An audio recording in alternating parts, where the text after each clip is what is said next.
শীত মানেই ফুলকপি, আর ফুলকপির নিত্য নতুন রেসিপি আমাদের সবারই পছন্দ। সংযোজন আজকের রেসিপি ফুলকপির রোস্ট। নমস্কার, কুইজিনিয়া চ্যানেলের পক্ষ থেকে সকলকে জানাই সাদর আমন্ত্রণ। আমাদের সবার চ্যানেল কুইজিনিয়াকে সাবস্ক্রাইব করে পাশে থাকা বেল বাটন আর অল আইকন প্রেস করে রাখলেই সব নতুন ভিডিও নোটিফিকেশন আপলোড হওয়া মাত্র আপনাদের কাছে পৌঁছে যাবে। সম্পূর্ণ নিরামিষ পদ্ধতিতে তৈরি ফুলকপির রোস্ট, যেটা আপনারা সার্ভ করতে পারেন পোলাও কিংবা রুটি পরোটার সাথে। দারুণ টেস্টি, লোভনীয় এবং খুবই সহজে বানানো যায় আজকের রেসিপি। কড়াইতে কিছুটা জল নিয়ে নিয়েছি, আর আমরা এখানে দিয়ে দিচ্ছি বেশ কিছুটা পরিমাণ নুন। এরপর এতে আমরা একটা মাঝারি সাইজের ফুলকপিগুলোকে এরকম মিডিয়াম টুকরো করে কেটে অ্যাড করে দিলাম। চাইলে আপনারা ফুলকপির কোয়াগুলোকে একটু বড়ও রাখতে পারেন, আমি এরকম মাঝারি টুকরো করে কেটে নিয়েছি। এবার এই ফুলকপিগুলোকে আমরা সেদ্ধ করে নেব। এমনভাবে সেদ্ধ করবেন ফুলকপিগুলো গোটা থাকবে কিন্তু ভালো মতো সুসিদ্ধ হয়ে যাবে, যাতে কুকিং টাইমটা কমে যায়। ফুলকপিগুলো সেদ্ধ হয়ে গেছে, কড়াই থেকে তুলে নিলাম। এবার আমরা ওই কড়াইতেই 3 টেবিল চামচ সাদা তেল গরম করতে বসিয়েছি, আর দিয়ে দিচ্ছি তাতে 1 টেবিল চামচ পরিমাণ ঘি। ফোড়নের জন্য দেওয়া হচ্ছে 3টে ছোটো এলাচ, 1 টুকরো দারচিনি, আর তার সাথে একটা তেজপাতা। ফোড়নটা গরম হওয়ার জন্য একটু অপেক্ষা করব, আর ফোড়নটা গরম হয়ে গেলে ওই যে আমরা ফুলকপিটাকে সেদ্ধ করে রেখেছিলাম সেটাকে দিয়ে দিলাম। ফুলকপিটাকে দিয়ে ঘি তেলের মিশ্রণে গরম মশলার সাথে মিনিট খানেক থেকে মিনিট দেড়েক সময় নিয়ে একটু নাড়াচাড়া করে নিচ্ছি। দিয়ে দিলাম স্বাদ অনুযায়ী নুন, তার সাথে দেওয়া হলো 1/2 টিস্পুন পরিমাণ কাশ্মীরি লাল লঙ্কার গুঁড়ো, আর সবশেষে 1/4 টিস্পুন পরিমাণ জিরে গুঁড়ো। মশলাগুলোকে দিয়ে ফুলকপিটাকে আবারও মিনিট খানেক থেকে মিনিট দেড়েক সময় নিয়ে মিডিয়াম টু হাই ফ্লেমে আমরা একটু কুক করে নেব। ফুলকপিটা মিনিট দেড়েক মতো আমার এখানে কিন্তু কুক করা হয়ে গেছে। আর একটা জিনিস খেয়াল রাখবেন, এই রান্নাটাতে কিন্তু হলুদের ব্যবহার নেই। এরপর আমরা এতে দিয়ে দিচ্ছি 100 গ্রাম পরিমাণ টক দই। টক দইটাকে দিয়ে ফ্লেমটাকে একদম লো করে দেবেন, নাহলে কিন্তু টক দইটা ফেটে যাওয়ার সম্ভাবনা থাকে।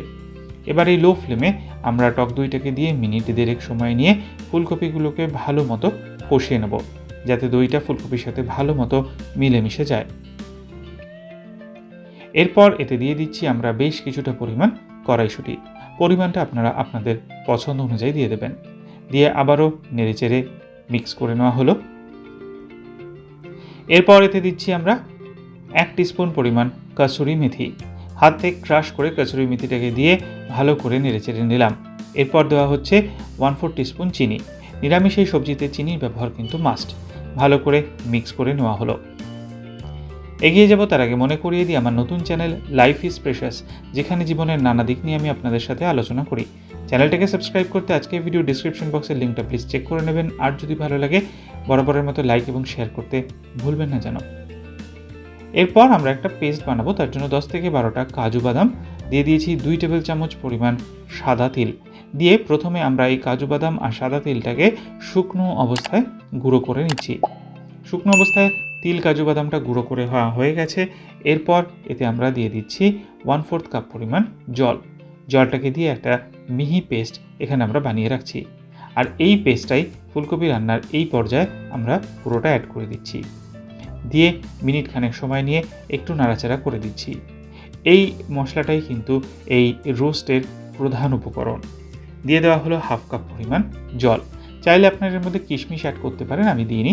2টো কাঁচা লঙ্কা মাঝখান থেকে টুকরো করে দিয়ে দিলাম। 3 থেকে 4 মিনিট হাই ফ্লেমে এটাকে কুক করব।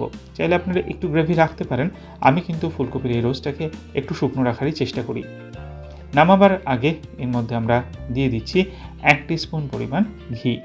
রোস্টে কিন্তু তেল ঘিয়ের পরিমাণটা একটু বেশি, আর রোজ রোজ তো এইসব খাবেন না, 1-8 দিনের জন্য চলতেই পারে। ভালো করে নেড়েচেড়ে মিশিয়ে নিলেই গ্যাসের ফ্লেমটা অফ করে দিচ্ছি। তৈরি হয়ে গেল সম্পূর্ণ নিরামিষ পদ্ধতিতে তৈরি দারুণ স্বাদের এই ফুলকপির রোস্ট। পোলাও কিংবা রুটি পরোটার সাথে সার্ভ করুন। বাড়িতে বানিয়ে খেয়ে কমেন্টে জানান কেমন লাগলো। ভালো লাগলে বরাবরের মতো লাইক এবং শেয়ার করতে ভুলবেন না যেন। যারা এখনও চ্যানেল কুইজিনাকে সাবস্ক্রাইব করেনি, অনুরোধ করবো চ্যানেলটাকে সাবস্ক্রাইব করে এই পরিবারের সদস্য হয়ে যাওয়ার জন্য। লাইফ ইজ প্রেশাস গল্পের শিকারে কাল চ্যানেল দুটিকে সাবস্ক্রাইব করতে আজকে ভিডিও ডিসক্রিপশন বক্সের লিঙ্কটা প্লিজ চেক করে নেবেন। সবাই ভালো থাকবেন, সুস্থ থাকবেন। দেখা হবে পরের রেসিপি নিয়ে। আজ পর্যন্তই, নমস্কার।